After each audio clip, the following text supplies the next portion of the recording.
শীতের হিমেল হাওয়ার মাঝেই শ্বশুরবাড়ির পথে জামাই। হাতে থাকতে হবে বাহারি বড় মাছ, না হলে যে সম্মান নেই। পৌষ সংক্রান্তি উপলক্ষে গাজীপুরে বসেছে দিনব্যাপী গ্রামীণ মেলা, যা স্থানীয়ভাবে এটি জামাই মেলা নামেও পরিচিত। শ্বশুরবাড়ির জন্য 3 ভাইরা মিলে একটা বড় মাছ নিলাম, 20,000 টাকা ওজন, 20 কেজি ওজন, 20,000 টাকা দাম। শ্বশুরও আসছে লগে, শ্বশুরও খুবই খুশি।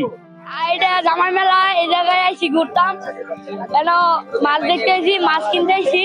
স্থানীয় জামাই এবং শ্বশুরদের মধ্যে চলছে বড় মাছ কেনার প্রতিযোগিতা।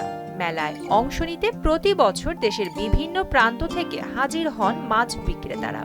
মাছের মেলায় সামুদ্রিক চিতল, বাঘাইর, বোয়াল, কালবাউস, পাবদা, গুলশা, গলদা চিংড়ি, বাইং, কাইকলা ও রূপচাঁদা মাছের পাশাপাশি স্থান পায় নানা রকমের সামুদ্রিক ও দেশি মাছ।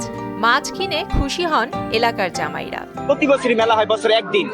তো একটা ঐতিহ্য মেলা, সেই ব্রিটিশ পিরিয়ড থেকে শুরু করে প্রায় 100 থেকে 150 বছর হয়ে গেছে প্রায় এই মেলাটার ঐতিহ্য।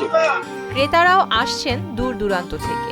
মেলায় মাছ ছাড়াও আসবাব, তৈজসপত্র, খেলনা ছাড়াও মুখরোচক খাদ্যপণ্যের স্টল সাজিয়ে বসেছে বিক্রেতারা। আমাদের বেচা কিনা খুব ভালো যাচ্ছে।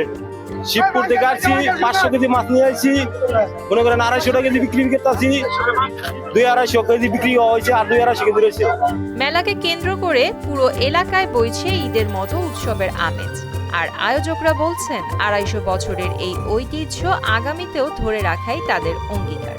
আমরা এই ঐতিহ্যবাহী মেলাতে যেন বিভিন্ন দূর দূরান্ত থেকে ব্যবসায়ীরা আসেন, এই ব্যবসায়ীরা যেন স্বাচ্ছন্দ্যে ব্যবসা করে যেতে পারে। আমাদের গত বছরে শুধু এই মেলার সবচেয়ে বেশি আকর্ষণ হয়েছে মাছ। বড় বড় মাছ ছিল, অনেক মাছ ছিল। গত বছর আমাদের মেলার একটা টার্গেট দেখেছিলাম 80 লক্ষ থেকে 1 কোটি প্রায়। প্রতি বাংলা বছরের পৌষের শেষ দিনে কালীগঞ্জের বিনিরাইল বিলে বসে এই ঐতিহ্যবাহী মেলা। একদিনের এই মেলাতেই মাছের কেনা বেচা ছাড়িয়ে যায় কোটি টাকা।